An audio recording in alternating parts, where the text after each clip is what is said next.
Ladies and gentlemen, welcome to the second panel session. This time we're going to be talking about airborne collision avoidance systems. Now, I know these rather too intimately, but some of you may not be particularly familiar with them.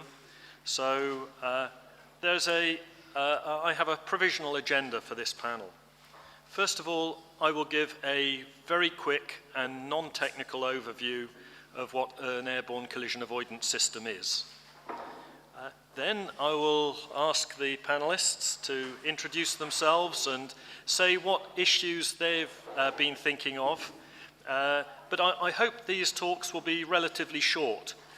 I hope to have a contrast of style compared to earlier today. One that's far more informal. Very much, please interrupt. At least I'm used to lots of interruptions, and for once I hope the legal people will be as well. And then after we've gone through individual presentations, there will be a number of issues that I know that will be brought up to do with liability, and the idea is to go through those issues and have really a relatively dynamic discussion. First of all, with privilege being given to the panelists, but then very much opening each of the points to the floor to get people's views if they wish to interrupt or make suggestions. Those will be very much welcome. So without further ado, I will go on to talk to you about ACAS. And I'm deliberately going to do it with a blank screen. Or at least you're going to have a blank screen. I'm going to cheat a little. What is a collision avoidance system? It's really an electronic system. It uses a box called a transponder, a bit like a simple radar, to detect and avoid other aircraft that also have this simple electronic box called a transponder on board. It gives you a display of what other aircraft are around you. And then it uses geometry, the class you didn't like at school, or some of the engineers loved, to determine whether other aircraft are getting close to you. And then, based on that, it issues audible and visual alerts to pilots. And those warnings are called, the warnings are traffic alerts, and the collision avoidance advice is known as a resolution advisory. So I'm just going to show you, this is one of the few slides I have. This is what a display would look like. And in this particular case, this is this display of vertical speed against of your own aircraft, shown by the diagonal white line. And the bottom half of the display is negative vertical speeds, that means descending. The upper half is showing positive vertical speeds, so climbing. And here there is a little red square that is showing where there is traffic nearby, another aircraft. The -10 means it's 1,000 feet below you. And there is a clear red arc saying what vertical speeds would be good for you. You should be trying to go to the green arc. You should be trying to be more or less level. And it's accompanied by a phrase, in this case, level off, level off. So that's what the system is. But it's got problems. It's designed for large, manned aircraft. So if you want something that's really, really small, it might not be suitable. It might not be able to climb fast enough to work well. And it's not designed for RPAS. It may work for some of them well, but not necessarily. Also, it generates an awful lot of nuisance alerts to give you an extreme interpretation of what is a nuisance alert. For every one accident or potential collision that there would be, the system will actually generate about 100,000 alerts. Now that's, I say, is an extreme example. You might want to alert a little more than just every time you're going to have a collision, because if you miss by 1 centimetre, it's not a collision, but by gum, you wish you'd have had an alert. Also, the system is difficult to maintain. It has issues with communications, interference, and there are other things too. So we want to build a better system. And there's this new system called ACAS X. It's going to look and feel the same as TCAS2, same sort of display as I showed you a moment ago, but it's going to be mathematically optimized. So, better safety, fewer alerts, but you only have, your optimization is only as good as are you optimizing for the right things. You can adapt it to different aircraft. You can put it on UAS if you change it. Change the surveillance, the things that it's looking for to detect. You can put it on aircraft that can't climb or descend as rapidly. It can be designed for manned or unmanned aircraft. And it's adaptable to new procedures, which the current system isn't. But, sorry, there's no such thing as an excellent, a perfect collision avoidance system. It doesn't exist. You can have more safety, or you can have fewer alerts. Where do you set the balance between the two? You can have aircraft that are giving you data that you can't thoroughly validate. Should you include those on your displays? Should you be doing things against them or not? When has the system got to be better than the current system? Overall, of course, it's got to be better, but you're always going to be able to find cases where a new system is worse than the existing system. How do you make those categories that say it's acceptable or it's not acceptable?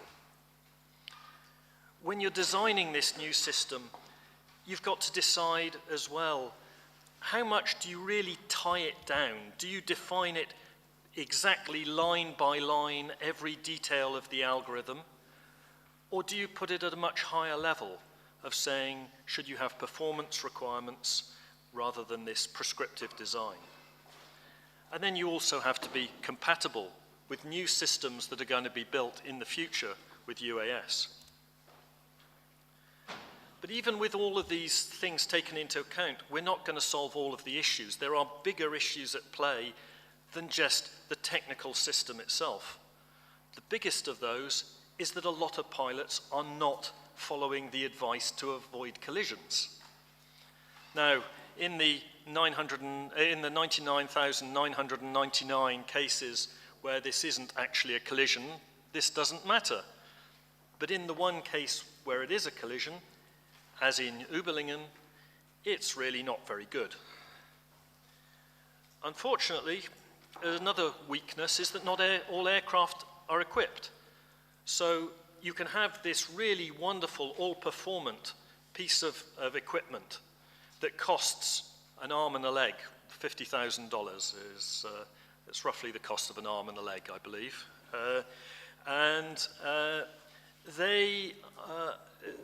They will do very well, but you're not going to put it onto a small aircraft that costs $50,000 to buy the entire aircraft. There will always be there's a problem. A bit like vaccinations. When you vaccinate somebody, you save them from, quite probably, from a very nasty disease. But occasionally, some people will actually get sick from the vaccine. And it's the same thing with collision avoidance. You will get cases where if you had not had the collision avoidance system, then you would not have had a collision. And unfortunately, because the collision avoidance system does a very good job of getting rid of most of the existing collisions, it's quite likely to be the case that when you have an accident, it will have been the collision avoidance system which was doing a very good job most of the time, has actually caused the accidents. So when an accident, a mid-air collision occurs, it's probably because of the collision avoidance system. That doesn't mean to say it was doing a bad job. There are other issues. There are technical faults and breakdowns and interactions with ground-based collision avoidance systems that I don't think we'll get into, but they are there. But the point I'm trying to make is that we're trying to build a new collision avoidance system, but even so, we know there's no such thing as a perfect collision avoidance system. And secondly, there are significant collision risks from outside system control. In particular, humans not following their resolution advisories, not detecting other intruders, and some aircraft not having collision avoidance at all. So all of those are significant issues associated with the system. Now, I've spoken for far too long, and I'm very pleased today that we've got a range of panelists from different disciplines to talk with you. And I give the privilege of ladies first, pass it over first to Hannah on my right. Yes, good afternoon.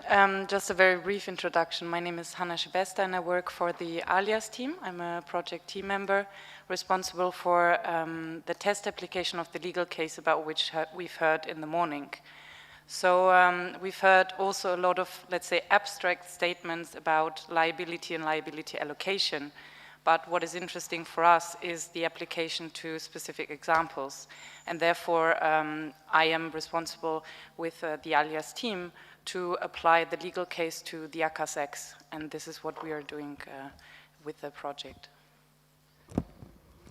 Well, so as I said, coming from the legal perspective, the liability issues in the abstract are quite easily named. So what comes to mind certainly are standardization, certification, but also product liability and so forth. I think the interest definitely lies in the detail here.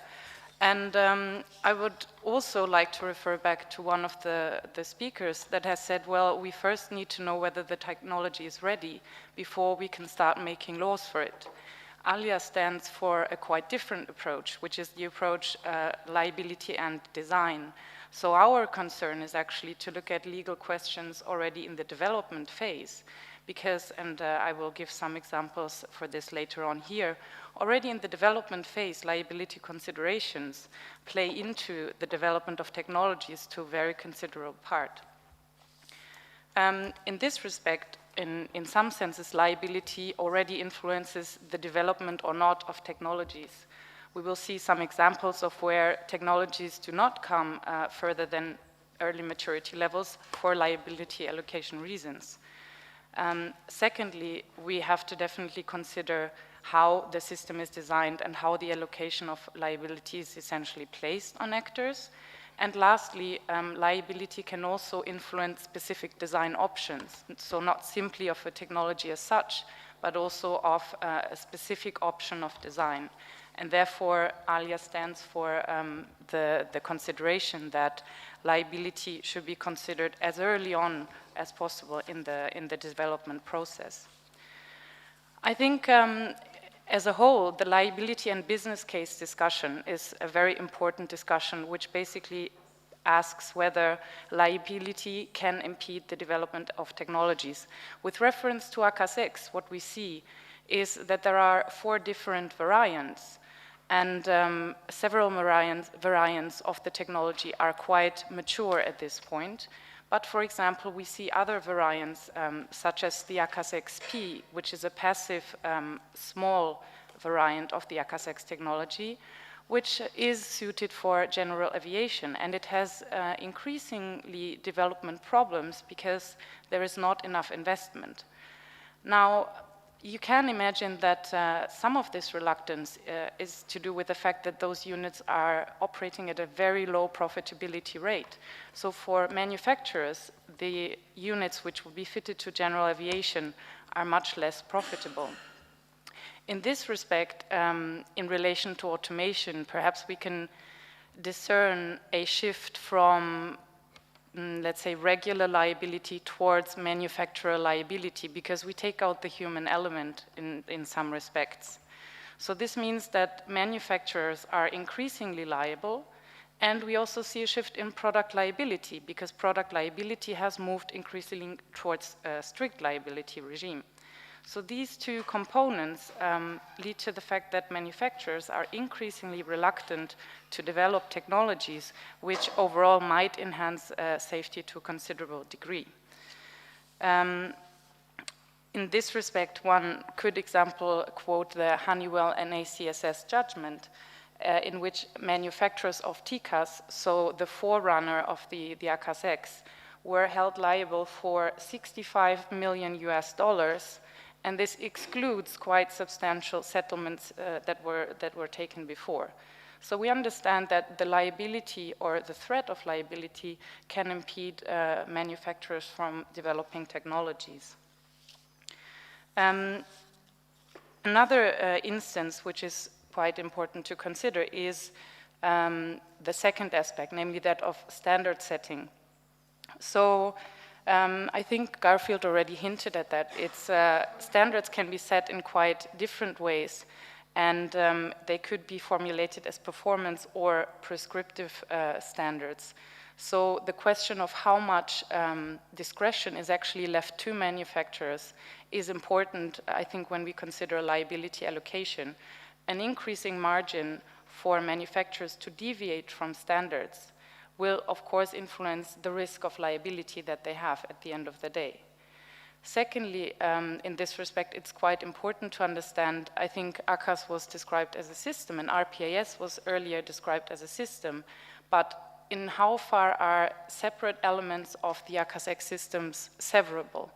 Is it perhaps possible that, for example, the software of ACAS X, which was developed by MIT, is subject in the end to a separate liability regime from that of the hardware components? So I think in this respect, the way that the concept is described will ultimately affect whether there are separate entities that can be liable on the side, and who those entities are ultimately going to be. Secondly, of course, product liability and software liability from a legal point of view have very different standards of care. So in product liability, you increasingly have strict liability, while in software, you have, under a service consideration, a requirement of negligence. So we have there important legal considerations that need to be tackled when you describe the system in terms of separability of different elements. Then lastly, because I understand we are just giving very, very short presentations, I would like to give an example of where in ACAS X, in the design of ACAS X, liability has played and is increasingly playing a role in the design phase itself on a specific design option. As we have heard, it is quite questionable whether uncertified, so kind of low quality data should be used as an input to the ACAS X system itself, which means that the developers of the system are currently faced with 4 different design choices. They can choose not to display data that is in theory available, but which is of low quality in nature. So for example, from an uncertified ADS-B device. They can choose to display the data only to the pilot. They could choose to display it, but in a kind of special way, indicating that it comes from a low quality source. Or they could display it with the regular traffic advisories and resolution advisories that come with the collision avoidance system. Now, in these design choices, very different liability allocations and concerns come into play. Because if it is the standard setter that designs the standard, one must, for example, consider whether liability of standard setters can also play a role. If by not displaying data that is available, you make the airspace less safe, are you writing a bad standard in some sense? Secondly, for manufacturers, under product liability, they are not only under a duty of producing correctly what they want to produce, but they also have design product liability and information product liability duties. This means that the design itself must pass certain risk tests in order to be considered a safe design, a compliant design. So on design grounds itself, manufacturers could be held liable. And in the case of display only of data, the question is whether this by itself is a safe design for a system. Secondly, there are very important information duties incumbent on operators. We've seen in Honeywell and ACAS on the TCAS 2 system judgment that the court held there are important information duties which must be laid down in the manual. So for example, where a manufacturer will provide data only to the pilot, but does not specify how the pilot should react to such data, it is possible that on these grounds for information deficiencies, again, liability falls back on the manufacturer. So we've seen that at this point there are many uncertainties, but what I want to say is that liability allocation plays an important role already at the design stage and also at choosing different options of design. We should not think that automatically safety considerations influence those design choices. Often it is also liability considerations that make a manufacturer opt for a specific design, which ultimately might not be the safety optimal choice to make. We'll pass on to Ken Carpenter, who's next to me. I've been working with or close to Ken for nearly 30 years. He's not only a great expert on all things collision avoidance, he's also a pretty good bridge player too. And contrary to what it says on my badge, I do not work for Eurocai. I'm the chairman of Working Group 75. It is quite a different matter. The reason that's happened is because I refused to give either a job title or an affiliation. And the reason for that is linked with the reason for my project manager in Kinetic, in the UK as it happens. On one occasion when I said, should I brand my presentation, the answer was on no account. So I work without letting anybody else get the blame, which we've just been hearing about, I suppose, in some sort of way. I want to talk about a particular issue where the issues are much those that have just been presented, but this is much more narrowly focused. Appropriate and inappropriate use of data, where does the liability lie, who's got responsibility for what? These were the issues that were being raised just now, I think, or some of the issues that were being raised. And the reason I've raised this issue is because I've been wanting an answer to the question that I shall ask at the end for about 25 years, since the idea of showing the RAs to controllers was first raised, and I am yet to hear a satisfactory answer. And I press a button somewhere. That'll do. TCAS 2, the problem first arose with TCAS 2. We've still got it with ACAS X, of course, because ACAS XA, one of the variants is a TCAS 2 drop-in, was developed as an airborne collision avoidance system that is independent of ground ATM systems, including controllers. And this was knowing and it was deliberate. In other words, the intention was that the controllers would not be involved. The risk of collision had arisen because the controllers had made a mess of it. They're not part of the story anymore. It's now down to the aircraft and the flight crew to sort the problem out. It's independent. Now, we had long arguments during the development of TCAS 2 about whether or not Mode S should be used to downlink to the ground the information about the RAs that were being generated on the flight deck. And I think currently I would say unfortunately, but historically I would have said fortunately, the argument was one in favor of downlinking the information so that people could gather the information on the ground and they could know and monitor how ACAS X was performing in the sky. That was the reason for doing it. And that fact has led to a number of improvements in the system. Okay, yep. Now, I need to take a slight detour here. There are descriptions in ICAO documents about what pilots and controllers should do. I don't have the documents with me. What I say, it comes out of my head and not out of those documents. But roughly speaking, when a pilot gets an RA, he is expected to follow it. And this is stated in weaker terms or in stronger terms, and actually there's no must about it. The pilot's responsible for the safety of the aircraft, period. So if the pilot's judgment is not to follow the RA, if he has to defend his actions later on, he has to say he thought the aircraft was endangered.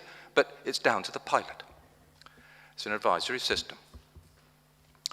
The pilot follows the RA, and that's firmly in the guidance. And I think it probably says should follow the RA. And it goes on to say that in the event of receiving an instruction from the controller, and the controller's instruction is contrary to the RA, you say negative. Negative. I'm not going to do what you have told me to do. And it's a bit more cooperative than that. It's negative TCAS. And then it goes on to say, as soon as workload permits or as soon as practical, not immediately, because immediately means things to pilots, and the word was knowingly not used. If you deviate from your clearance, you should tell the pilot, the controller, you've deviated from your clearance and why. It's the deviation that matters, not the fact of the RA.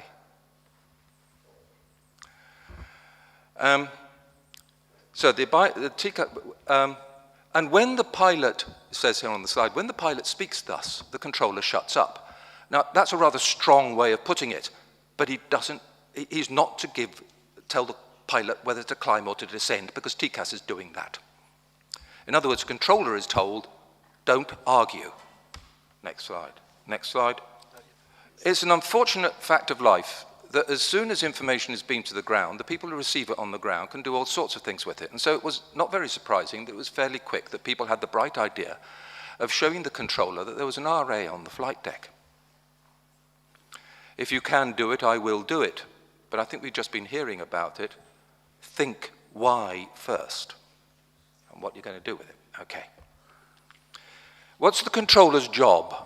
The controller's job is to separate the aircraft. The controller's job is to make sure that the aircraft are safe from the risk of collision. I say, and this is me now, the controller has no role in collision avoidance. Precise term, the third layer of protection in the event of conflict against the risk of collision. Because ultimately, the only person who can stop his aircraft from hitting another aircraft is the pilot. Controllers can say avoiding action because they see an imminent risk of things going wrong. When separation's lost, the controller's job is to separate the aircraft, and he should try to maintain the separation between the aircraft. He should try to restore separation as quickly as possible. But we've just heard that. In the event that the pilot tells him to shut up, he shuts up. We hope. But now, because the pilot, the controller can see that there's an RA on the flight deck,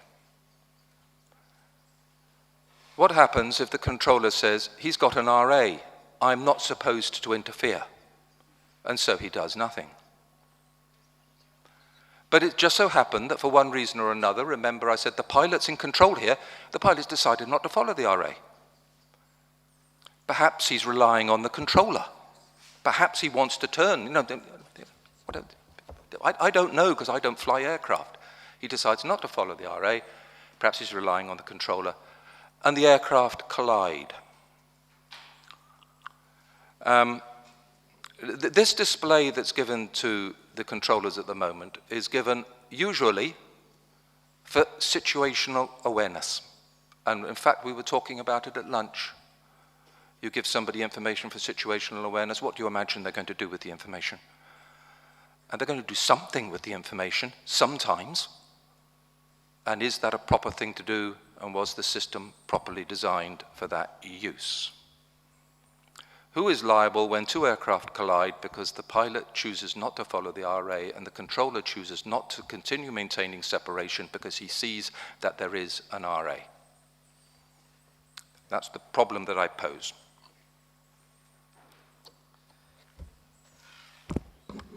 Thank you very much, Ken. That problem is, as well as Hannah's several problems, will probably be brought up, or there will be an opportunity to go around all of those issues a little later on.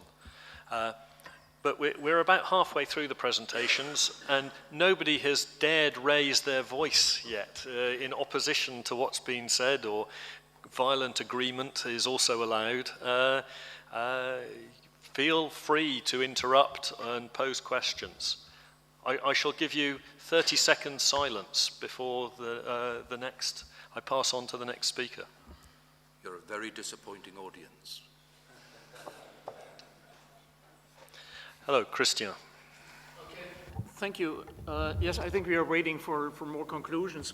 But as you are asking around, I would like to take the opportunity at least to challenge one of the points, so the bullets that Ken has made. And I was thankful that he himself had, I don't know, how should I say, diminished this a little bit and said, I'm not a pilot. So on the slide where it says the pilot chooses not to follow the RA, probably because he is not, he assumes that the controller will take care of it. I think certainly when we are talking about liability, we want to paint some scenarios and even improbable scenarios, because the probable scenarios are not the best test beds, so we need an improbable scenario. But what is alleged here about the pilot attitude and reaction, I think is completely wrong, and I think is not realistic and cannot be the basis of something. The first is, I know, and the statistics show that compliance with RAs for the pilots is lower than we would like it to have it. This is a fact, but I don't think that there is a pilot really choosing not to follow an RA on the assumption that the controller would resolve it. I think this is a wrong connection in that statement. Thank you. I didn't mean to assert that that was the reason that pilots would choose not to follow RAs. It might be one day, but I totally take the point you made, and I'll give you a better example. EASA has recently sent out advice telling pilots, do not rely on the fact that you can see the other aircraft. Don't do that. It's routine for resolution advisories to be ignored on approach to some airports in the United States, and it's actually operationally desirable. Now, the pilot looks out of his window, thinks he can see the aircraft in question, but actually he can't, and he doesn't follow the RA. And that's probably a better example.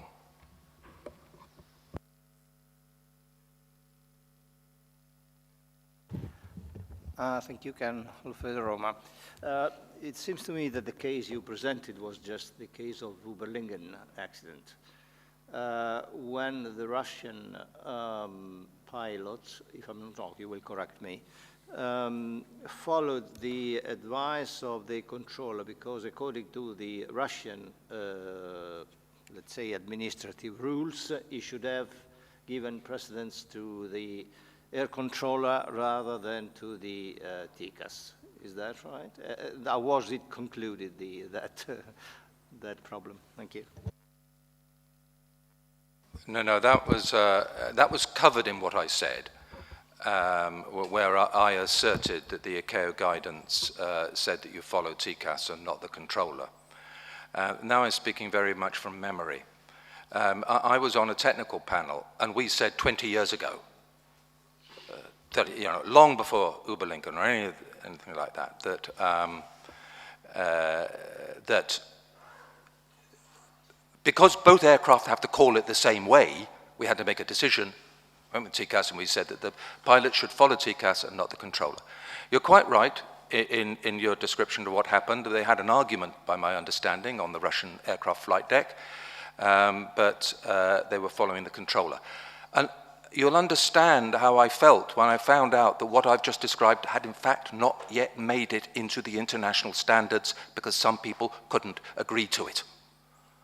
And I was, as somebody who frequently went to the panel, not the panel, I wasn't a panel member, just an advisor, frequently went to the meetings, how frustrated we were that we produced rafts of operational advice.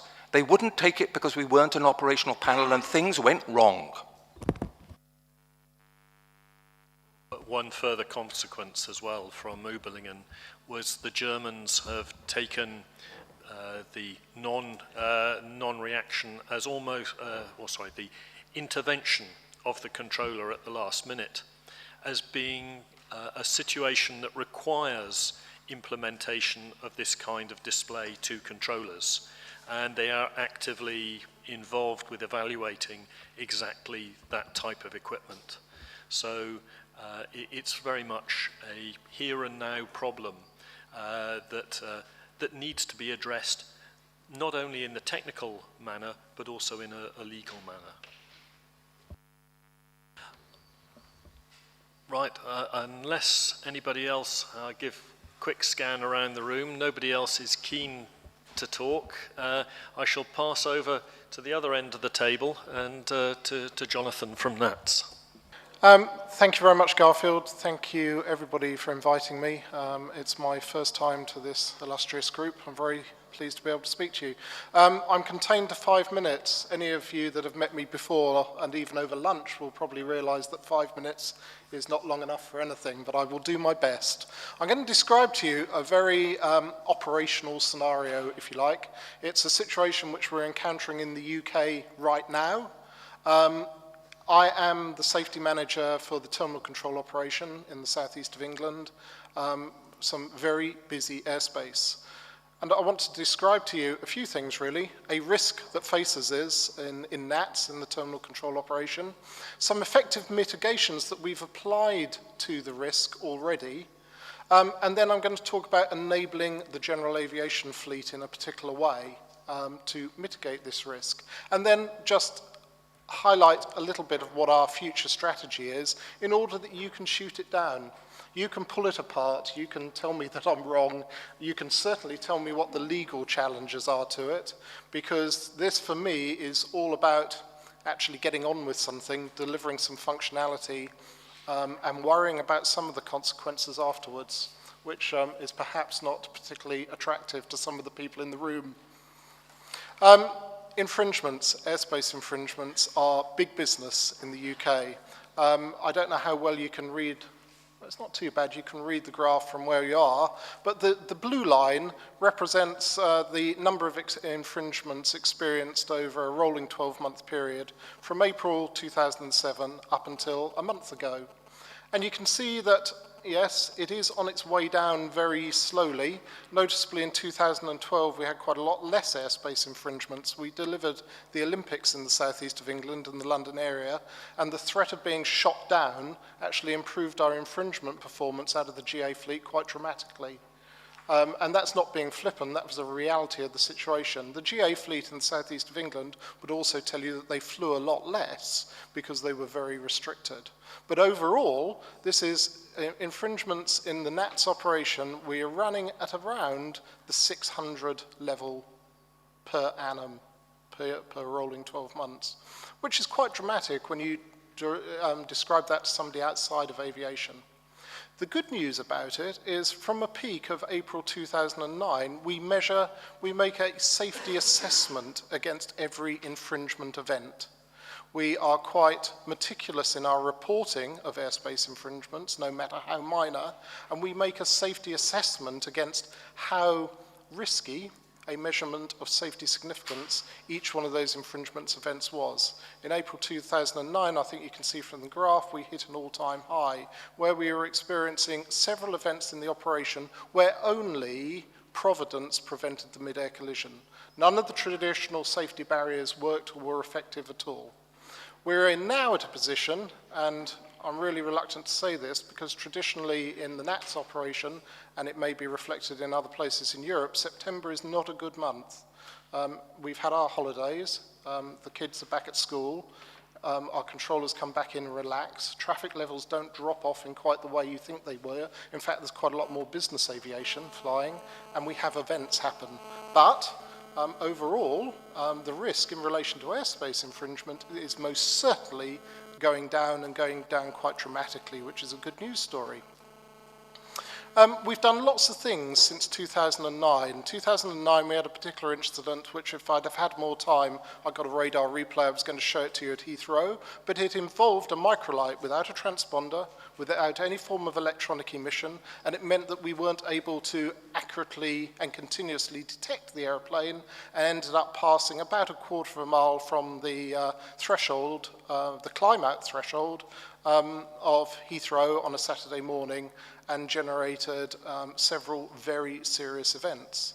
As a result of that, we delivered into the terminal control operation something called multi-radar tracking, which many of you would be familiar with, but we delivered it for a reason into the terminal control operation that wasn't traditional. We delivered it to improve our low-level, primary-only detection of aeroplanes. Traditionally, our radars were optimized to detect big airplanes inside controlled airspace. We completely re-optimized our system to deliver multiple radar tracking and detect low-level operations. We also delivered a tool which is illustrated in the graphic there called Kate, which basically, and it is very simple in concept, although slightly difficult, more difficult in adaptation, turns a radar contact that shouldn't be in a volume of airspace bright magenta, and it can't be missed, and you then expect a controller to react in a particular way to that contact. We further developed a tool called Primary Kate, which works on primary-only returns, but by nature of the animal, it can only work in control zones where the airspace goes down to the ground. There is no point in generating alerts around primary contacts where the volume of airspace stops at an altitude, because I cannot determine whether the airplane is above, beneath, or inside of controlled airspace. In the southeast of England, we also had no lower airspace radar service, no service outside of controlled airspace to support the GA operations, or we did have some radar coverage, but it was pretty sparse and not routinely available. So we took a funding decision, and one of our airfields at Farnborough provides a radar service to aircraft operating outside of controlled airspace across the southeast of England.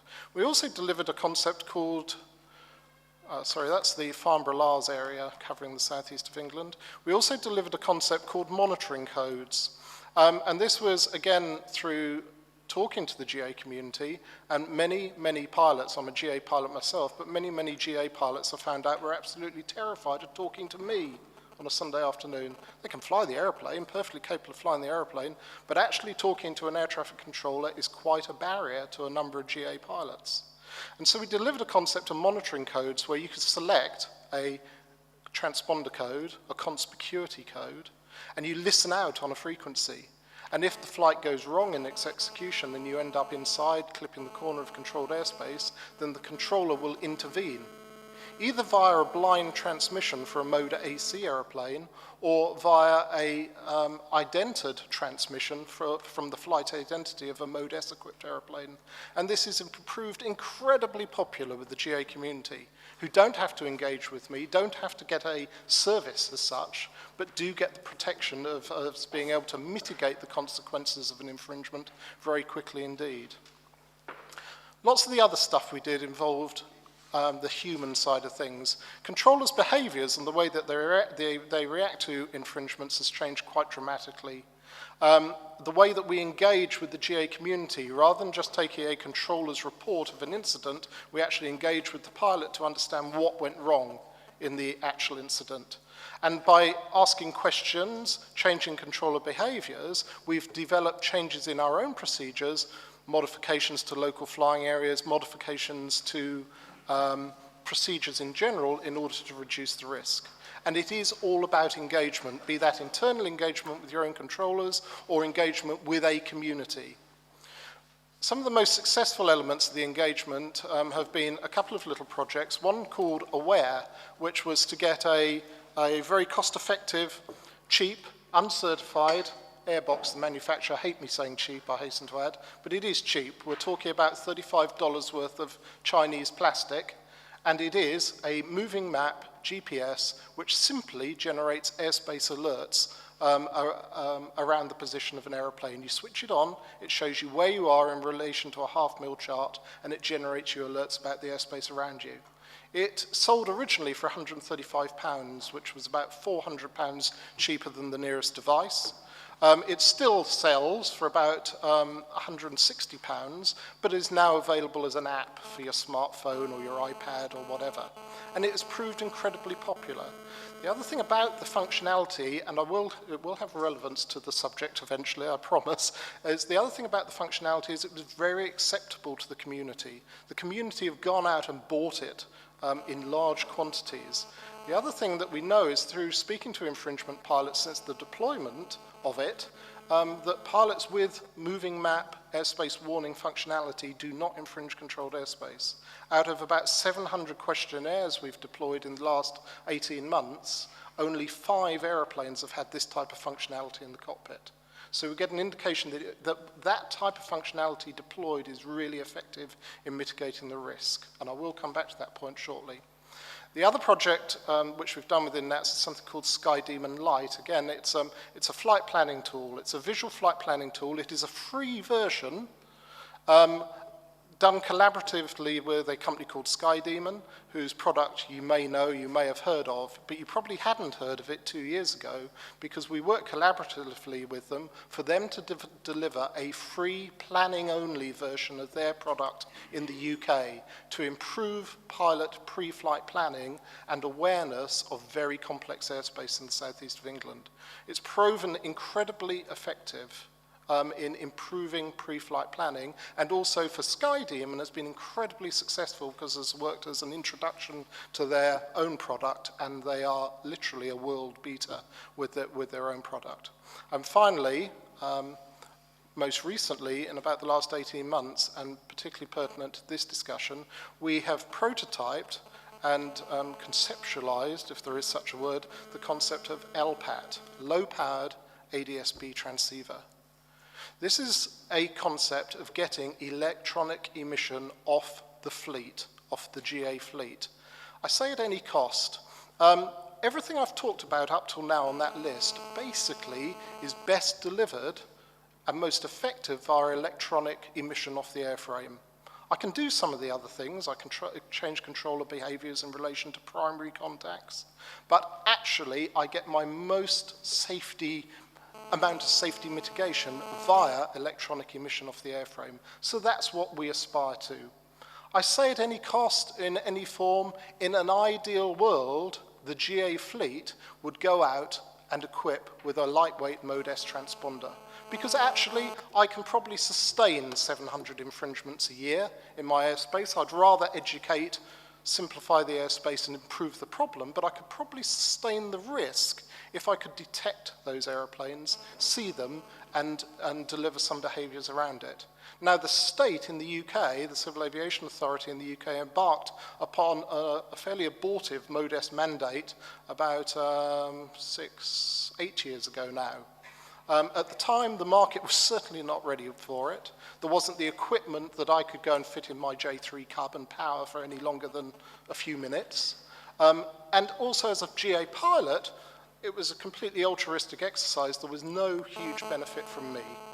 There was no reason why I would do it. And that remains very much the case for most of the GA community when we engage for them. So we tried to understand, why wouldn't the fleet choose to equip? Why wouldn't I, as a J3 Piper Cub owner, choose to go and put a lightweight transponder in my aeroplane? Well, it is all about the cost. It's still going to cost me £2,000 minimum, really, to stick the bit of kit in my aeroplane, which represents a significant proportion of the hull value. So that's a big blocker. The other thing about it is I don't get a lot of benefit from it. I don't actually, other than the fact that I might emit and an airliner might be able to see me coming the other way and the odd controller will find it easier to control, my type of flying is not really supported, even though I do operate in and around very complex airspace. So we've tried to apply the same sort of philosophy to the reason that SkyDemon and Aware were very successful in their functionality.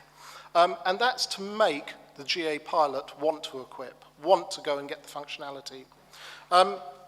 How many of you, just out of interest, have got some sort of app on your phone that shows you the proximity of aeroplanes? Take your phone away. Oh, sorry, I do. You know, Flight Radar 24, Plane Plotter, they're all very popular apps, not just with aviation people, but for people who want to know which aeroplane is flying over their house. In simplistic terms, the GA pilot sort of gets it, doesn't quite understand why he's got a Mode S transponder and he can't see himself on that application. And so for those that know exactly what I'm talking about in the room, we're really talking about the fact that the GA fleet does not emit ADS-B. It does not emit its GPS-derived position via the squitter in their Mode S transponder. We think switching that functionality on is a big enabler, because actually clever people like Skydemon and the big players, Garmin, will already do it. The big manufacturers will go and do clever stuff with that data to the point where the GA community will actually go, do you know what, I want to go and equip for myself. In an ideal world, it will be via buying a Mode S transponder, because that's good for all of us and is good about a lot of the functionality we've taught today. But for a percentage of the community, and we don't quite know that percentage, that will remain very expensive, weight limiting, and just not a practical option. And for that rest of the community, then we have developed LPAT, or the concept of LPAT, a standalone ADS-B transceiver. We've had lots and lots of blockers to the concept of emitting from a Mode S transponder or from an LPAT device an uncertified GPS position. However, you've heard some of the discussion today about it is a reality, those emissions are going to be out there, and the beauty of the protocol is that we can actually flag them as CIF0, to get as technical as I'm ever going to get, and actually say that they are not of a certain integrity. But I wouldn't preclude the emission from those airframes. I want to see some emission to mitigate the safety risk from those airframes. So our strategy, encourage the use of ADS-B in the GA fleet. Certified or uncertified as far as a position emission is concerned. Yes, transponders are preferred. Standalone ADS-B transceivers for everybody else. We want to develop a spec. LPAT is a conceptual project. We want to get it approved. We then want to release the IPR, our concept, to anybody that wants to go out and build it and sell it. We think it can be sold for around $650, $700 in comparison with $2,000 installed for a traditional transponder.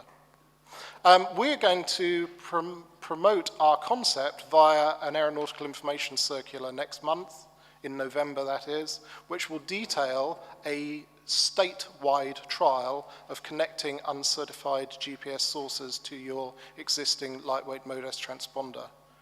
It is pioneering, it is quite brave, but we do have what we call the Crystal Network, which was used as part of a CESAR project to evaluate the integrity of big boys ADS-B missions, and we're going to use exactly the same methodology for establishing exactly how accurate or how inaccurate the ADS-B emission is from the GA fleet. We're going to obviously monitor, take up. There's a huge amount of enthusiasm. I'm not just saying that as a NATS person. There is a lot of enthusiasm amongst the GA fleet in the UK about this, and obviously the quality of the data that we get back.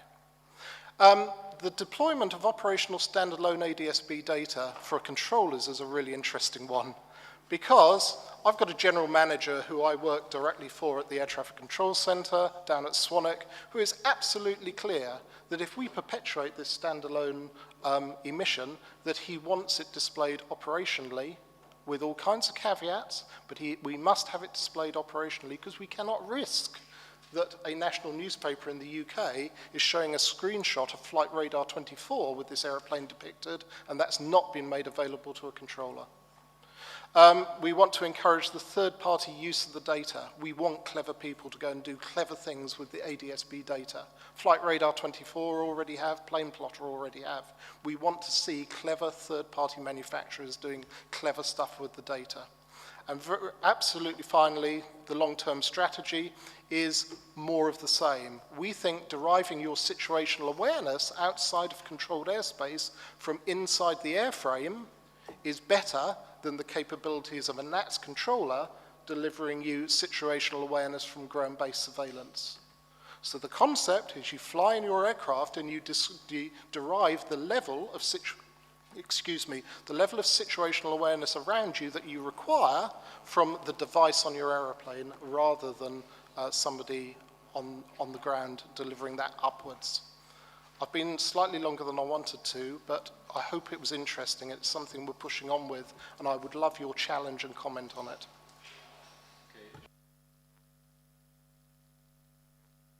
You said many GA pilots have problems to talk with controller.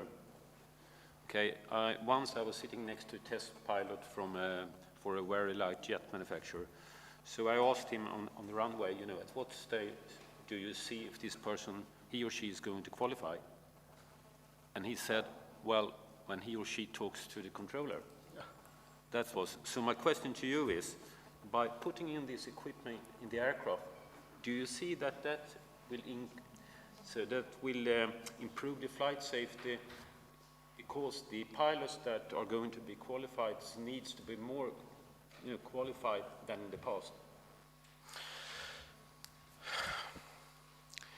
If I can overcome a barrier to my mitigation of the risk of an airspace infringement, I will do what is ever necessary. When we were talking about monitoring codes in particular, there were a percentage of people that were not going to talk to me as an air traffic controller.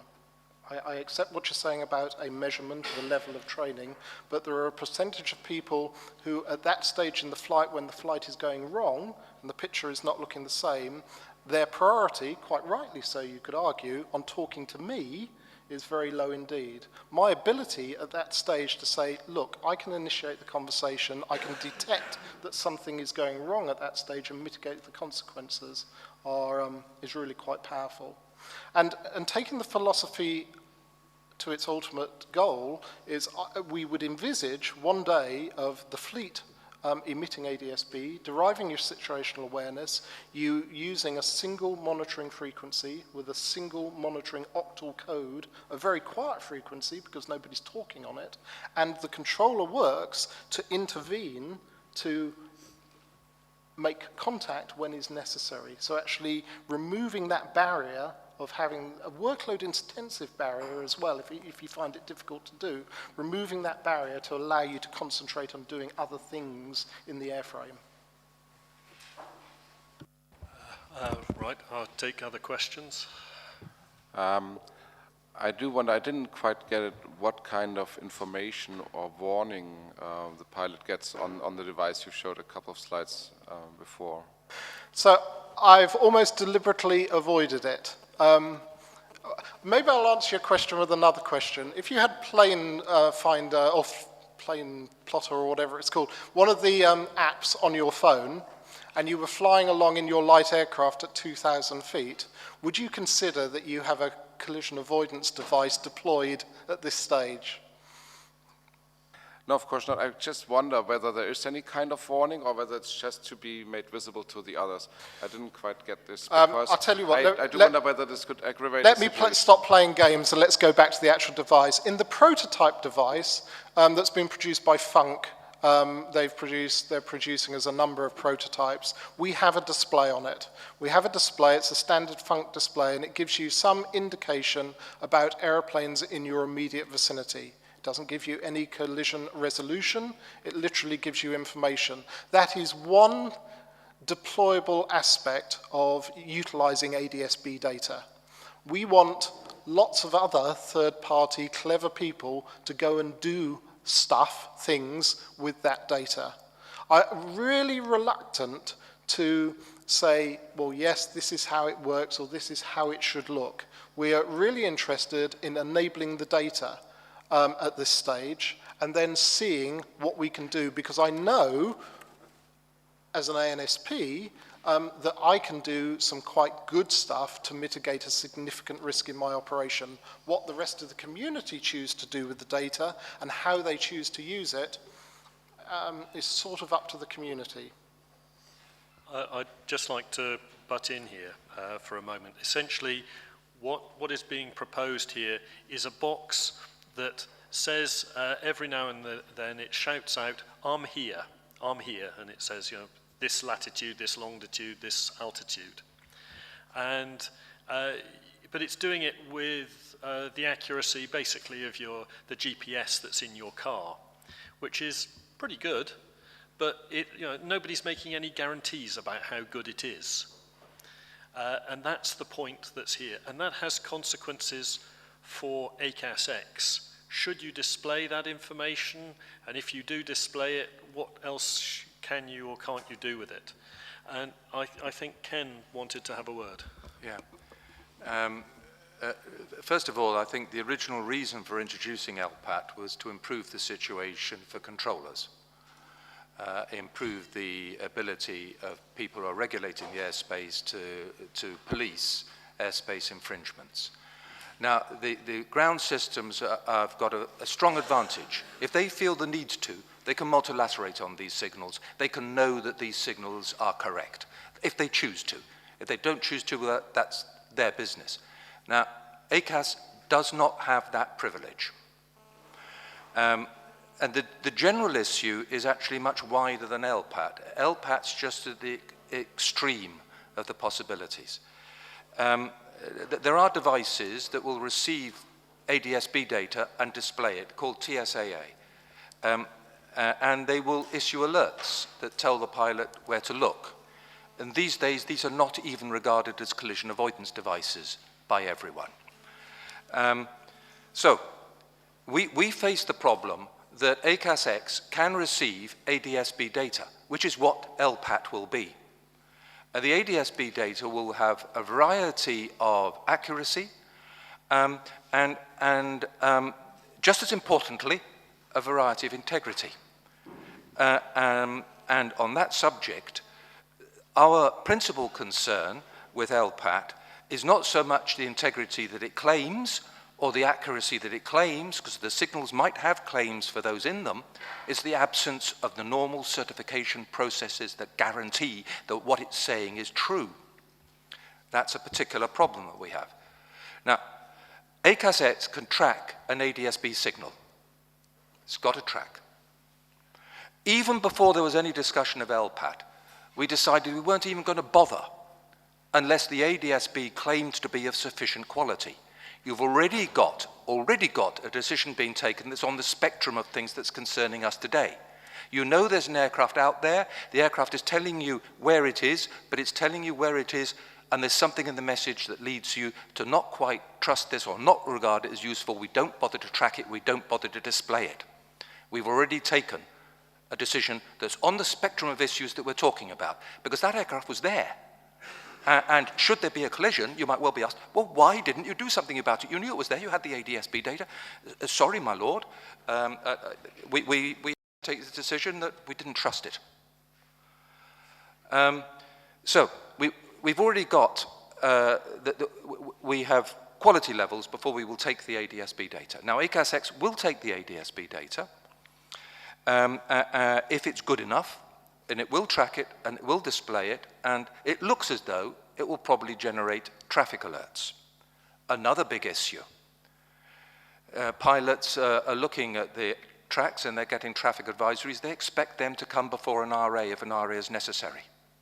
But we're not going to generate RAs against these tracks. Why are we not going to generate RAs against this track? Decision that we've taken. We're only going to generate tracks against aircraft of whom we can validate that the ADS-B data is good, regardless of how good they say they are, by making an active determination and getting the range and checking that that's okay. The reason for that is that we don't want to issue a resolution advisory in error, because that could cause an accident. And it could even be done to us deliberately. Somebody could transmit spoofed ADS-B data and send us in quite the wrong direction, totally mess up your traffic patterns, and actually the certifiers in the United States are scared silly of the risk of spoofing. So we're presented with drawing lines at a number of places. As Hannah has already outlined, we can decide not to track, and we do. We can decide whether or not to generate a TA. When we generate a TA, do we announce it in a different way so that the pilot knows that this TA cannot be followed by an RA. Because the pilot is actually I thought this was untrue until the other day. The pilot is actually expected to do different things. And the point here is that without this distinction, when an Airbus pilot has got the method of automatically following the RAs, he's expected to do stuff when he gets a TA. He has to take actions. Now, he would not take those actions if he knows that this TA is not going to be followed by an RA. So they've got to be, how do you announce the TA? And finally, we've already taken the decision, and thus we are liable for not displaying an RA from an aircraft when it was actually perfectly good and we could have given good collision avoidance advice and prevented the collision. All sorts of decisions that I'd love some guidance from this valuable meeting full of lawyers, people who know. What's the insurance company going to say when they know about the different designs of the different systems on the flight deck? I'd like to know. Picking up again on Ken's point that he's just been making, there's a number of potential studies that could be done into risks associated with putting this information on or not putting this information onto aircraft and doing different things with it. Now, so far, what Ken has described have been a number of statements, a number of positions that have been taken without in-depth safety studies being done on it. These are positions of principle. Is that adequate? Would that be adequate from a legal point of view? Or do we actually have to have the engineering safety studies, comparative analyses put in place for us to have our arses covered? Clearly, this is an issue. There are two sides. There is currently an active debate within the design community. On the one hand, saying, no, don't show this in our new shiny box that's designed for the really big, expensive players and is used to seeing really good quality data. And on the other hand, there's a group of people who are saying, no, we really want to have this data shown. It's got a value. Even though it might not be perfect, it might occasionally be wrong, it's still the best that we have against this community of users. What should we do? If anybody has an opinion, we'd be very grateful. Christian. He's not a lawyer. Thank you, Christian. Thank you again, retired airline pilot. What I would like to say is a very personal. I think we're now in the process of exchanging views, opinions. It's an ad hoc, personal assessment, idea, view, which I may change on other grounds if you convince me otherwise or so. But I personally would say, and you know my background, that I'm very reluctant to accept ADSB alone in the ACAS business. I was one of those people that were fighting against that idea as a basis of ACAS X.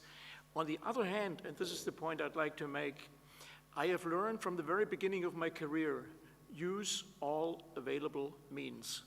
And some of my colleagues thought it was ridiculous, but when I was flying over Siberia, after GPS came about, we were still tuning the NDBs, the ADF.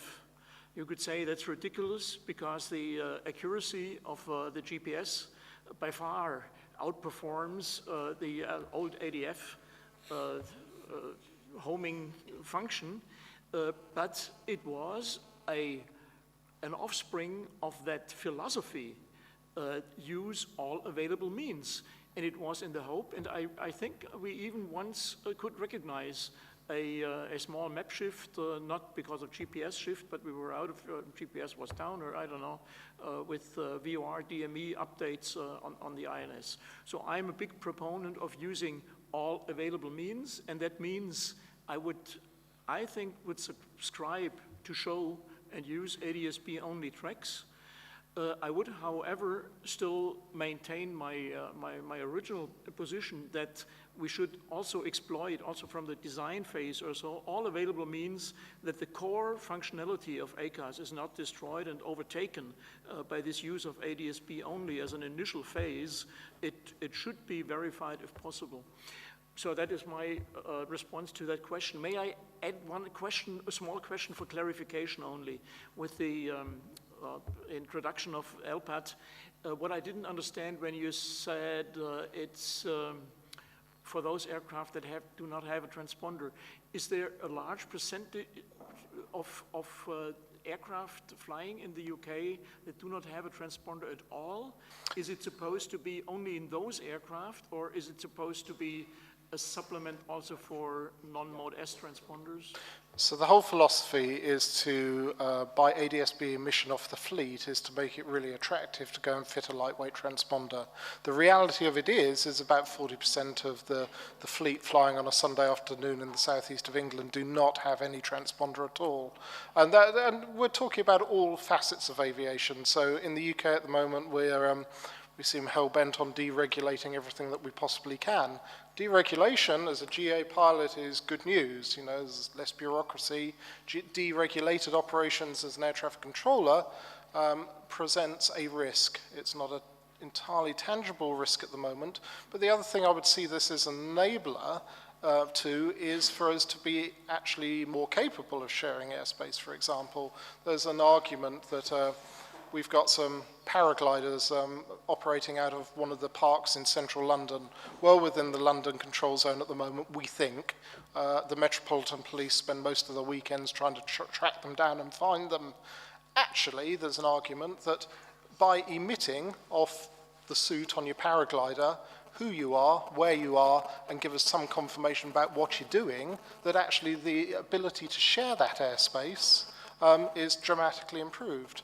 And one final thought, just to link back to this morning's conversation, we're having, well, last month we had 346 phone calls about RPAS operations in the London area, just in the London and London City control zones. One of the more forward-thinking operators is going, I've been reading in the magazines that LPAT's coming. He said, why wouldn't I just fit LPAT to all of my drones, UAVs, SUASs, whatever we're going to call it? Why wouldn't I just fit it? Because surely that's got to be a safety barrier. And that's from a very successful operator, but very low on the exposure to aviation culture, philosophy, or all the restricting conversations that we may have had this morning. Well, why wouldn't he? I don't know what hex code to give him. I don't know what flight ID to put in the box. I come up with sort of operational barriers to doing it. But why wouldn't we see an emission of those sort of airframes? And it's these sort of challenges in this incredibly fast-moving market, particularly when we talk about UAV operations, of course, as we've said this morning, that we're coping with. My challenge, I guess, to the community is that if this ends up being as successful as we think it is by next spring, you know, when NetJets disappear out of controlled airspace to go to one of the many airports outside of controlled airspace in the UK, I know very well that their chief pilot wants to see all of these emissions around them, and on day one, not on day 5 or year 5 after we've thought about it for a while. Right, we've heard a lot from the, let's say, the ACAS type community, the pilots, controllers, engineers. I'm specifically on this point, I'd like to hear anybody who is of a more legal or regulatory background, if they have any opinion on this that they want to share. If I'm deliberately not looking at Hannah, although I will come back to her if nobody speaks in the next 30 seconds or so.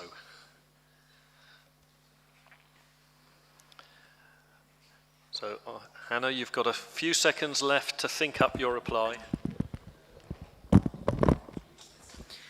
Well, in fact, I would have a number of questions because I am from the legal background. For me, the main question really between the ADS-B certified and uncertified data seems to play an important part, but it's very difficult to judge from the outside whether technically there is so much of a difference. I am aware of the risk of spoofing, so of, let's say, faking GPS data.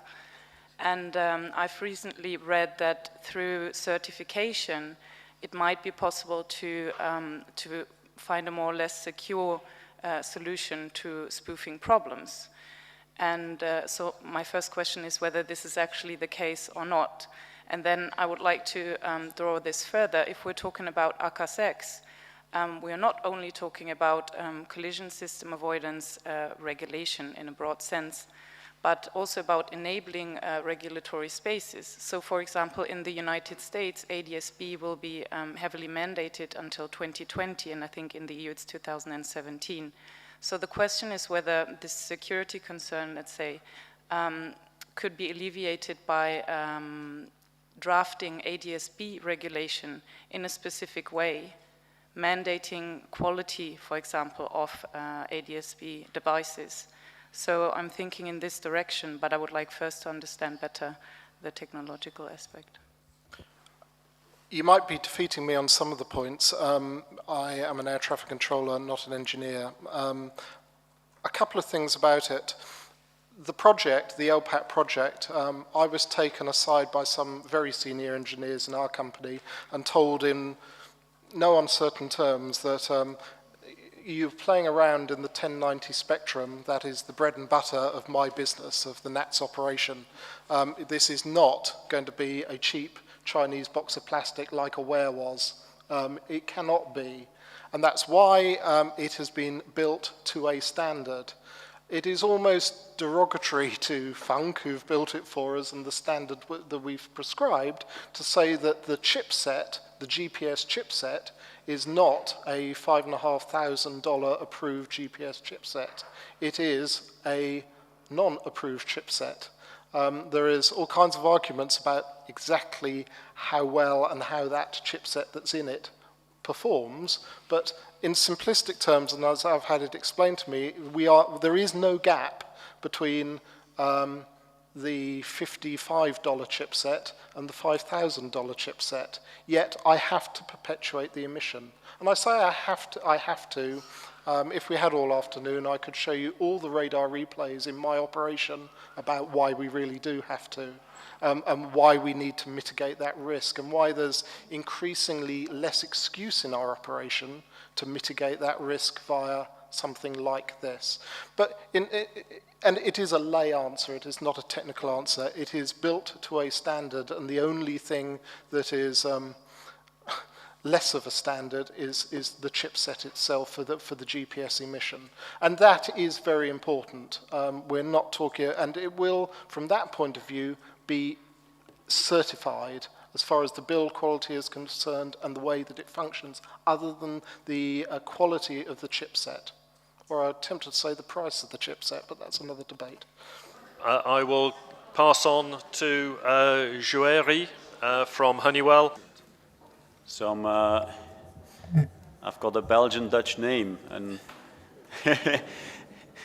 in the original language it's called Yuri de Ruiter. I've made sure that my sons have a more international name.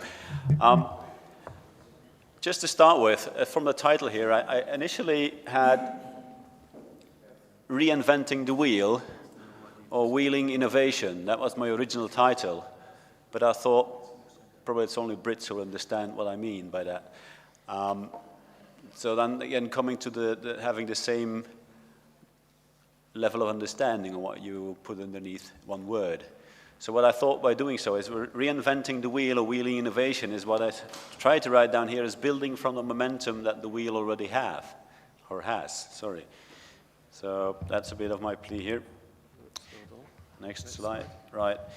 Now, we're just 100 years in aviation with our company. And that's kind of cool, because you can look back. And you can look back to all the things you've been doing right, maybe you've been doing wrong, things you've been investing in that really became a cash cow, and things we're invested in that you say, okay, that ended up on the shelf, we learned from it, and let's move on. And many of those things had to do with automation, actually. So when you look into all things we have nowadays in an aircraft, most of it is driven by innovation. and automation. So for instance, in 1914, there was the first flight where there was the first instance of an autopilot. And that was a military. We should have an examination after the talks, see how many really listen to it. So the autopilot actually was based upon a military need, where they wanted, because the aircraft could fly higher, just above all military shooting, so to say, they wanted to have a technology that could help them aim more precisely. And that was the driver for an autopilot system, which nowadays you never think of. You step in an aircraft, and soon after, the pilot presses autopilot, and in any type of mode the autopilot is, it will take you from A to B. And many of the other inventions we find there on the slide, we've all been into. And the same is for TCAS and ground proximity warning systems and all of that. So we were there from the very early days. TCAS, I think, goes back to the 1960s when we start developing it. So we've learned a lot from all of that. But we keep looking forward. You can always look backward and spend all of your energy trying to dig out that little thing that you may have overlooked. But when looking forward, actually, there are a couple of things that I'd like to put on the slide, and I've been working just with pictures here, because we all understand different things. And when you use pictures, you may, even though I'm using Binglish, Belgian English, you may at least transmit the message I'd like to pass on. So what you see here is a nice balance with 1 on one side and then 4 on the other side, stones on it. And it balances out very well. And it balances on one point. And there's a bar in between. And actually, what do I want to say with that?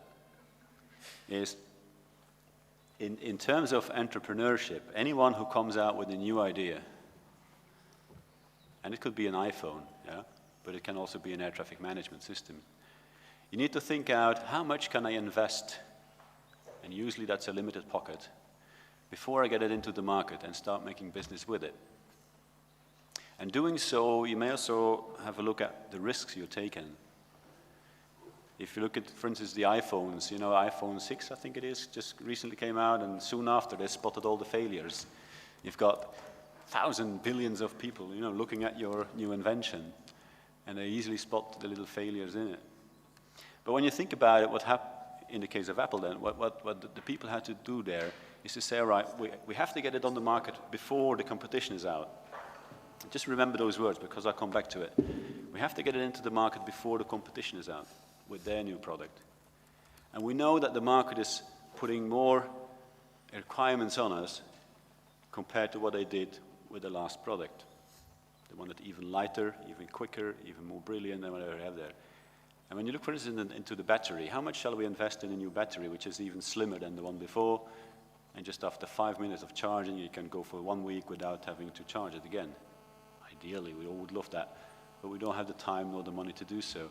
So when Apple somehow puts the needle on where to stop with investing into the batteries, it always has to say, but wait a minute, maybe this new battery will now start exploding at a certain period of time, or it may be just too bulky. So there's a balance you need to make.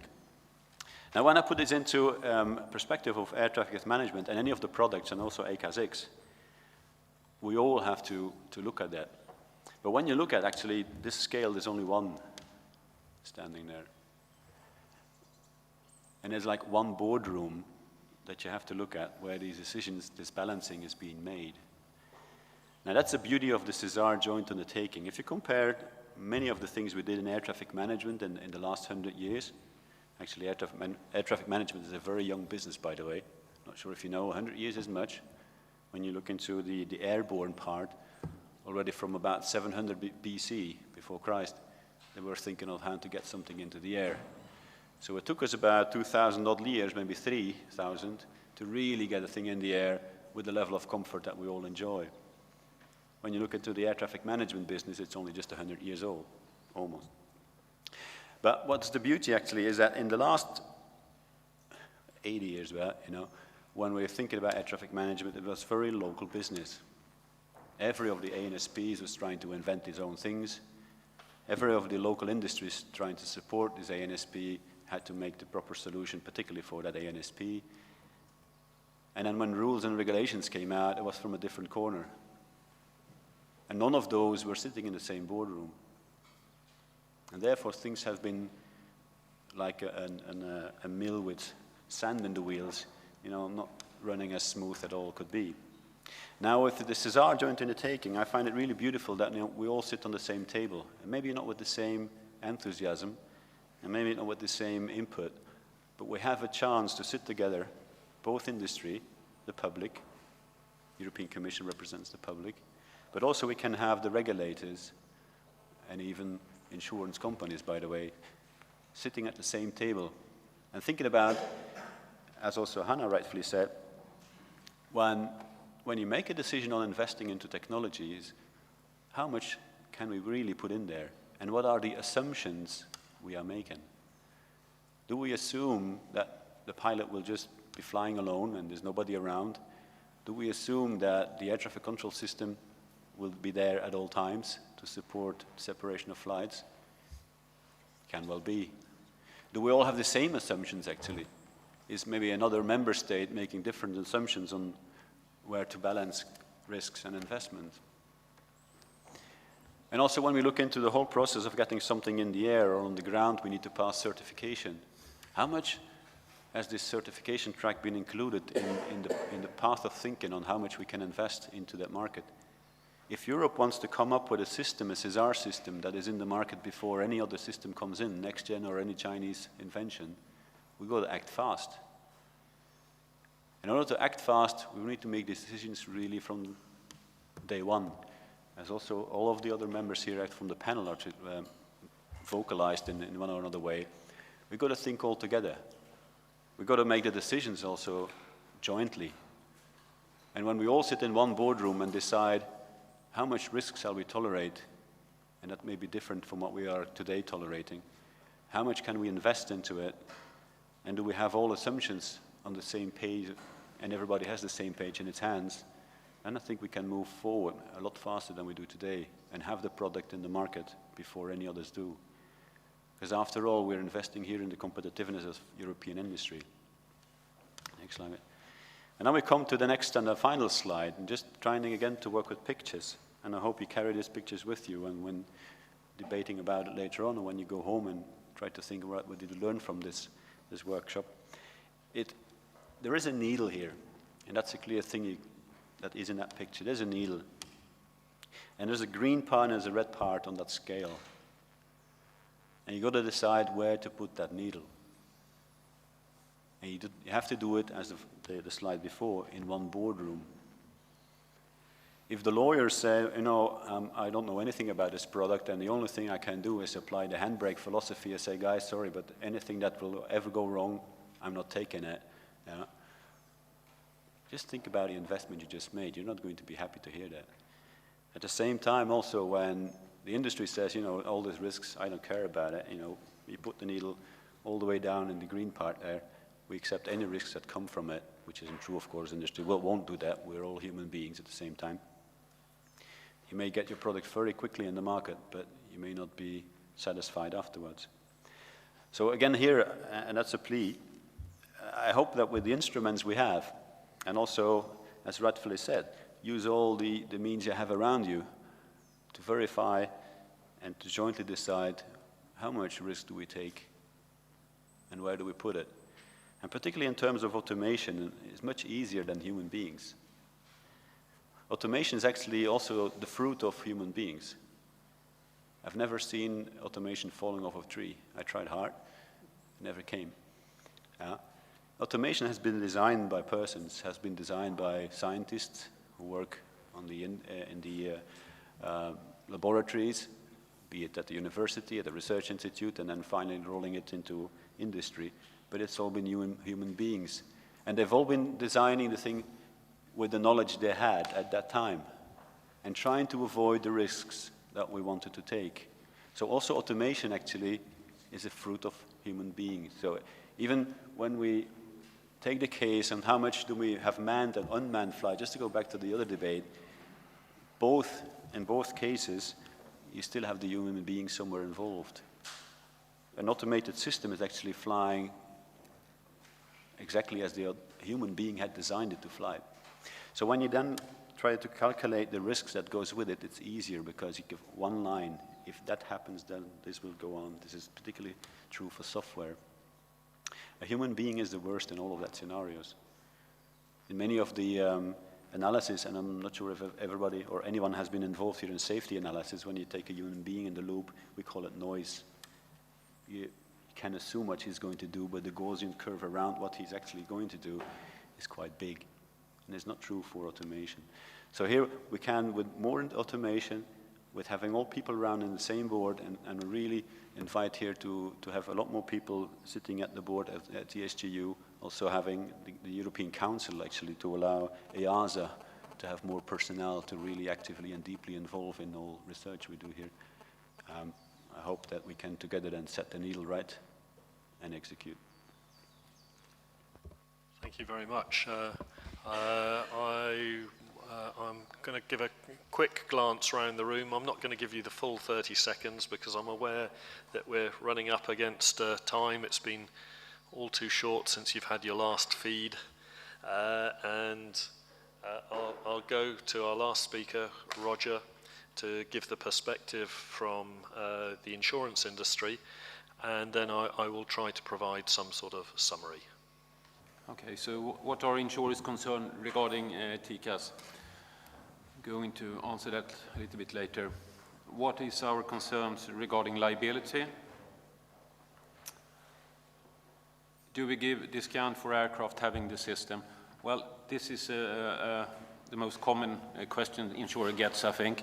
Everyone asks us for reductions, and that's fine. And actually, we do give reductions or discounts when we see that things, when we have the statistics and we see that things improves. But it's hard for us to say to management that we wait for data, we give reduction and we wait for data to come in.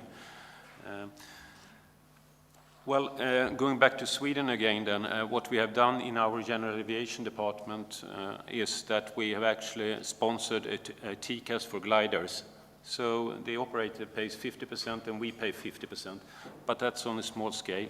But still, I think it's a very much appreciated thing we have done in Sweden for the gliders. Do we know that aircraft will be equipped with automated TCAS systems? Well, I'm sure you know that in the aviation underwriting community there is a lot of skill. There are a lot of people who are pilots. And there are a lot of people coming from the former aircraft engineers or engineers in general. I'm sure we have air traffic controllers also in there. So definitely the community knows what's going on.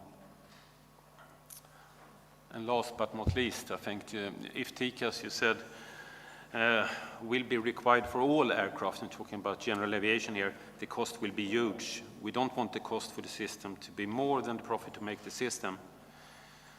Well, we understand that, but I think the insurance cost is not the fuel cost. I think this is a friction of of the entire cost for in the system. So this is what I'm going to talk about during a few minutes here.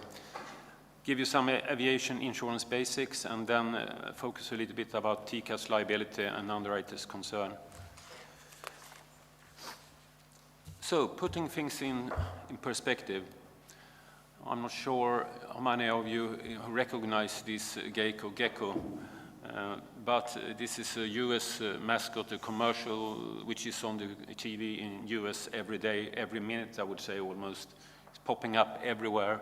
And the message is that, if you spend 15 minutes, you can save 15% on your car insurance.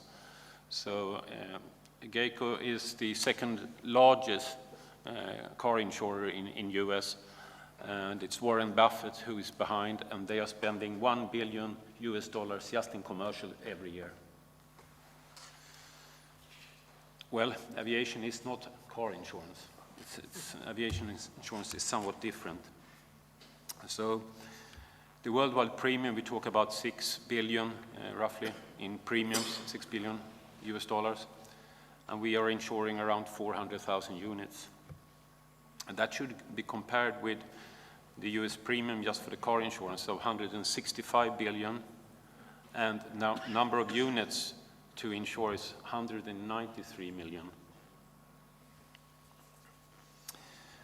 And also, I think it's, if we talk about ATC, for example, the premium out of the 6 billion there for all ATC exposure worldwide is probably less than $50 million.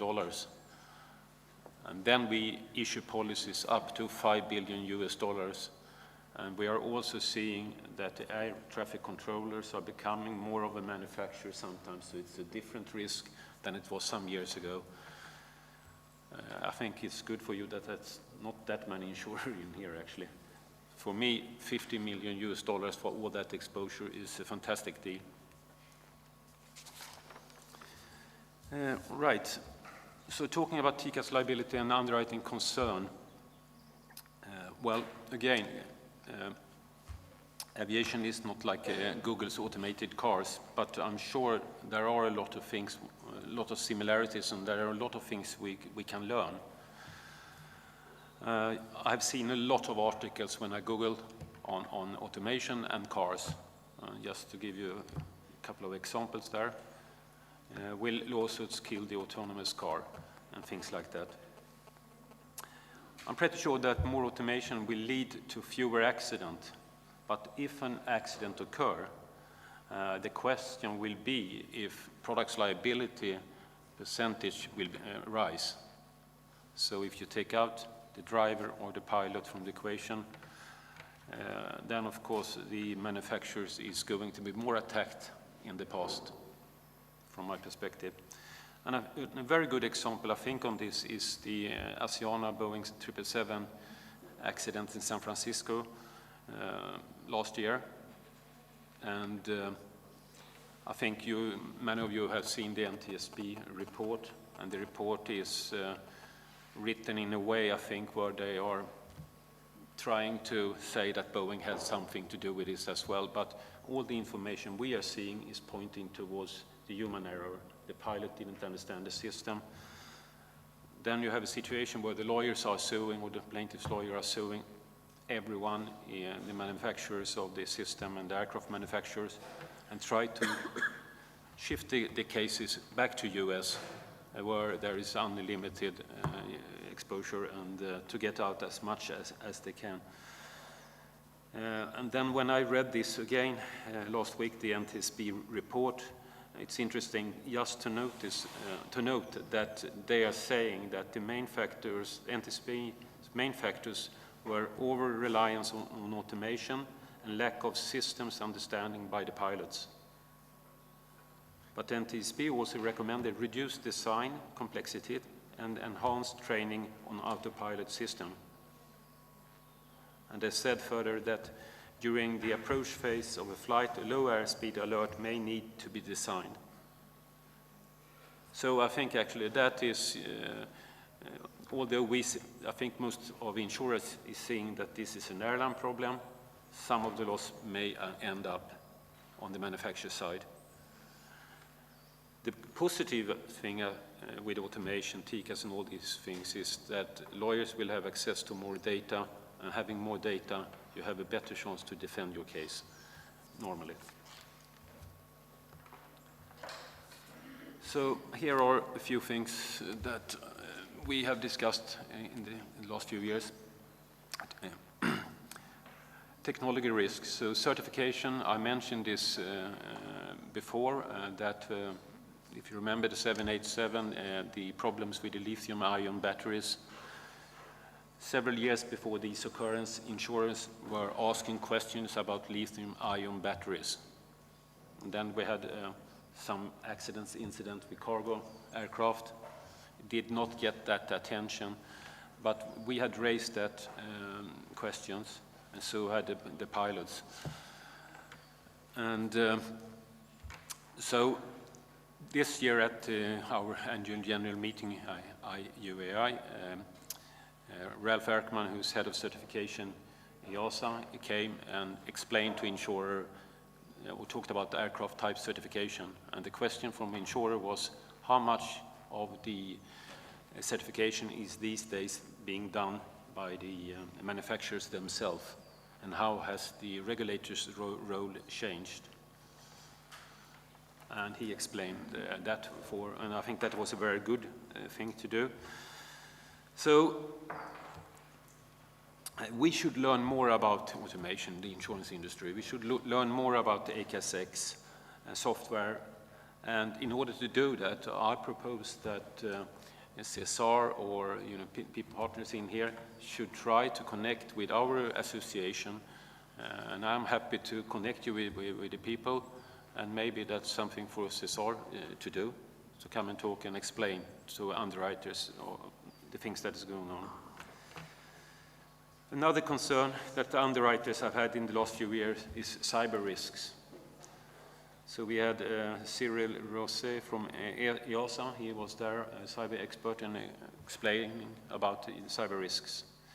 We had one guy from Israel who came and talked about these things as well. So liabilities, cyber risk issues. But I think the main issue when it comes to TCAS again is the risk for mid-air collisions if something goes wrong. We are talking about catastrophic exposure with aircraft becoming bigger and bigger, with Airbus 380, etc.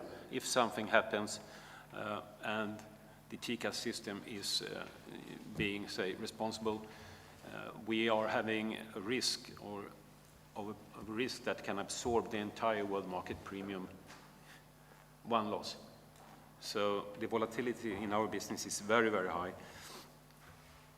US products liability, yes, of course, you know that already. That's a big issue, that every time a loss happens, doesn't matter if it's human error, lawyers try to find a way to bring the case back to US. And I think we spoke last year or 2 years ago about, was it Überlingen and the judge that in Spain that was using US law. I think you said that in the past. I know. Another things that has been discussed during the last few years is grounding and non-occurrence grounding. So we are seeing a situation whereby I think life is becoming more valuable. That's a good thing. But the regulator's role is changing. And if you remember with the grounding of the 787 again, the FAA said that these days we are becoming much more proactive than reactive. So there's more pressure, so taking action before an accident occurs. So from an underwriting point of view, we are seeing that manufacturers are more interested to have more coverage for these types of risks because they have more pressure if something happens to take action before there is a bad loss, which is a good thing, but still we need to have premiums to cover the risk. And products, recall, going back to the car and the automotive business again with Toyota, General Motors, etc. I'm sure you have seen that. That's a big issue when it comes to automation, and a big, a recall could happen in aviation as well. So my last slide, I would just like to come with some positive news. I think personally, that when we talking about cars, safety belts were not popular when they were introduced, but they have saved a lot of lives. General aviation, I'm seeing, and I'm meeting with both, I met with Cirrus and with Icon, and they are having parachutes on their aircraft. I think actually that's a very, very clever thing for the industry. That's my personal opinion. It will definitely save lives. It may cause some complications, but so I think TCAS again for GA is a very positive thing. So I think that was all for me. Thank you very much. I'm looking first to our panelists, if there are any questions from the panelists, and then from the room for Roger. I see no one jumping up and down. Hopefully that means no one wants to go to the toilet either, because I'm just on the last couple of minutes going through here. I'm going to try and provide a very quick summary of some of the liability issues that have been talked about today on ACAS X, both from a technical perspective and with a rather less competent legal perspective where I can. But I hope that Hannah will correct me on the legal parts. One concern is with collision avoidance systems, they're generally a good thing. They generally work pretty damn well. Unfortunately, occasionally they go wrong, and they can be the cause of accidents. And we don't want those very few cases where the thing goes wrong to bankrupt the unfortunate manufacturer of that generally good piece of equipment.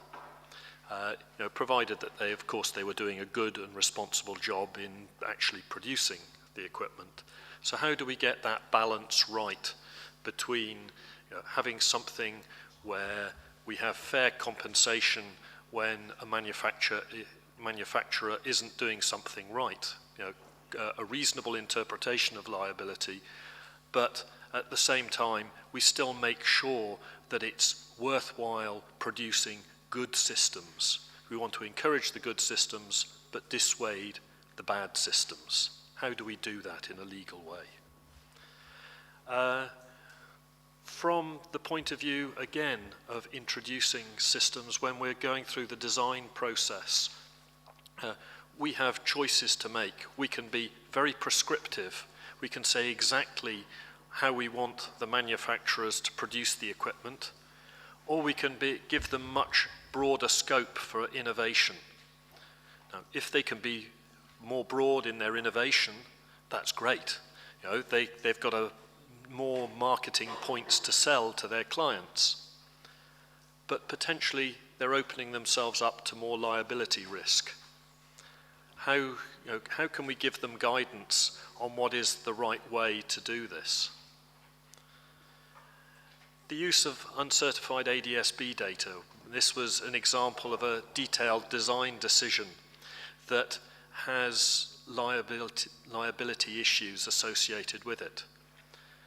On what basis do we need to make our decisions so that we, the engineers, aren't going to be sued the hell out of when there is an accident? Another example is on the display of RAs to controllers or any other data that we're not really sure quite what to do with, where it seems like it's a good idea to have that data. When should we and when shouldn't we actually make use of it? It comes very close to the previous example of ADS-B. We want to have ideas of guidance that we currently, I think, don't have.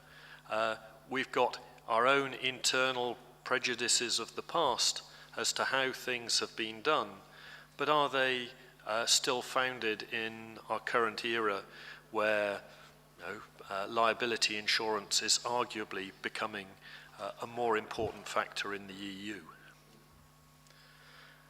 And then finally, I issue this one, which is one that has recently been thought of. That one of the big issues is that pilots don't follow their resolution advisories. You give them a piece of advice which could save their skin, and they don't. Now, at some point, you can say, well, if you have a system that is so unreliable for one reason or another, or is giving you so many alerts that you don't need, I'm no longer going to have faith in that system. Does that have any argument? Does that have any legal weight in court? I don't know. From an engineering point of view, it's interesting to me to know a response to that. And I think that for me, there are clearly some issues in this specific topic of ACAS X which are legal issues and technical issues. This is sort of a high-level view of what we've discussed today, and I hope that the dialogue can continue and that we can get some clear guidance from the legal world on these issues. Thank you very much, and you've earned a well-earned coffee.